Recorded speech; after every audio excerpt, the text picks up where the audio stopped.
Olá, sejam bem-vindos a mais um vídeo do nosso canal. Hoje vamos falar sobre o caso Marielle Franco, a vereadora do Rio de Janeiro que foi brutalmente assassinada em 2018, junto com seu motorista Anderson Gomes. Quem foram os responsáveis pelo crime?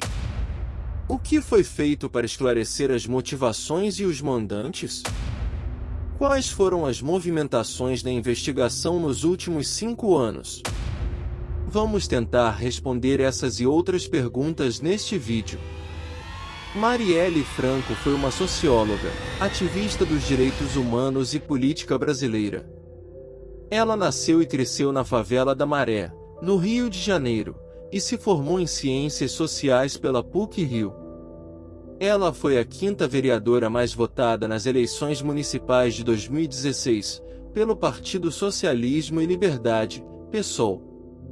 Ela era conhecida por sua atuação em defesa das mulheres, dos negros, dos LGBTs e dos moradores de favelas e periferias. Ela também era crítica da intervenção federal na segurança pública do Rio de Janeiro, que havia sido decretada menos de um mês antes de sua morte. Tanque na sua porta. O fundamental é que ecoa nas redes sociais e ecoa em outros espaços, fica esse murmurinho. E onde é que vai ser realmente a intervenção? Quem sabe aonde a ponta do fuzil vai ser apontada? Aí me desculpem, não é o que vocês chamam de partido de esquerda fazendo de maneira pejorativa referência ao PSOL. Sim, o PSOL é contra, mas a Defensoria Pública é contra, o Ministério Público é contra, vários órgãos, porque afinal de contas, quem vai vigiar? A quem vai prestar conta, por exemplo, o tão ilibado Exército Brasileiro com relação às suas intervenções militares nas favelas? Porque na Maré durou mais de 14 meses, custou mais de 600 milhões, sem contar a vida das pessoas, do Mateus, hoje a família do Vitor com ele na cadeira de rodas, as mortes que existiram, a quem é prestado conta? A que custo é esse debate da intervenção? O comandante do Exército, em face da gravidade, entende que a solução exigirá comprometimento. Até aí tudo bem. Comprometimentos temos de várias formas, cada um com seu processo ideológico, a sua responsabilidade. Sinergia, sacrifício dos poderes constitucionais. Eu quero saber se os legisladores dessa casa, do Estado do Rio de Janeiro, por exemplo, os deputados estaduais, estão tranquilos com a retirada dos direitos. Que processo democrático é esse?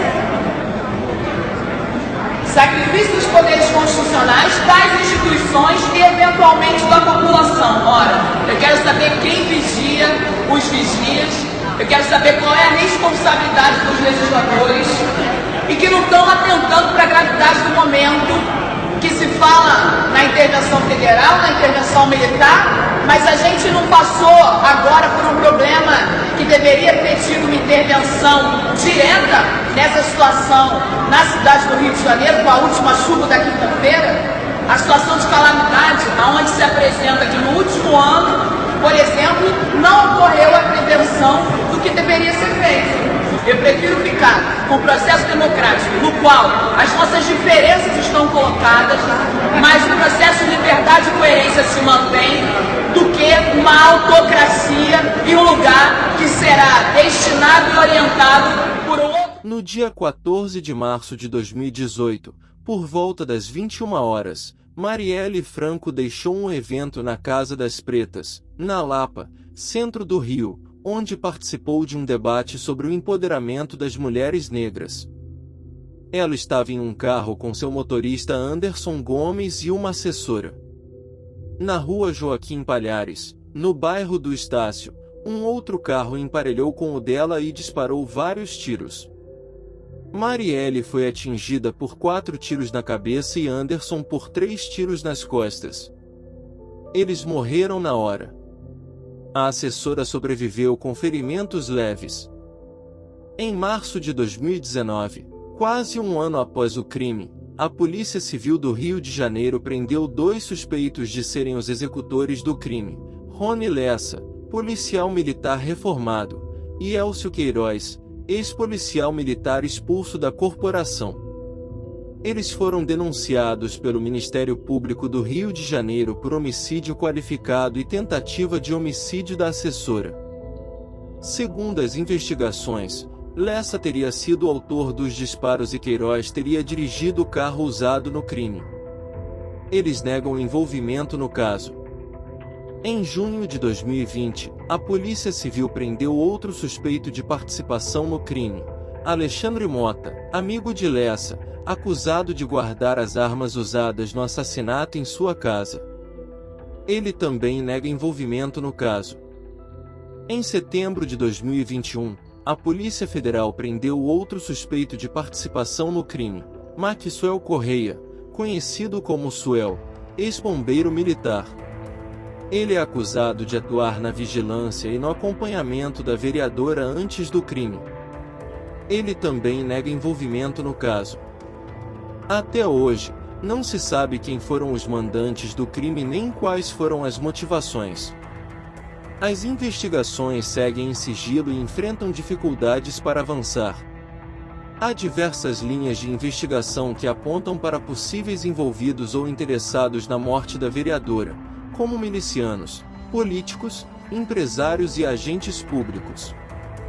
Uma das hipóteses é que o crime tenha sido motivado por uma disputa política entre grupos rivais na zona oeste do Rio de Janeiro. Outra hipótese é que o crime tenha sido motivado por uma vingança contra a atuação de Marielle em defesa dos direitos humanos e contra a violência policial nas favelas. Há ainda outras hipóteses que envolvem interesses econômicos ou pessoais. A investigação do caso Marielle Franco está dividida em duas frentes, uma conduzida pela Polícia Civil do Rio de Janeiro, que apura os executores e os mandantes do crime, e outra conduzida pela Polícia Federal, que apura possíveis obstruções, desvios e interferências na investigação. Em julho de 2021, o ministro do Supremo Tribunal Federal, STF, Alexandre de Moraes determinou que a Polícia Federal assumisse a investigação sobre os mandantes do crime, a pedido da Procuradoria-Geral da República, PGR. A decisão foi motivada por indícios de envolvimento de agentes públicos federais no caso. A Polícia Civil do Rio de Janeiro recorreu da decisão, alegando que já havia avançado nas investigações e que não havia motivos para a federalização do caso.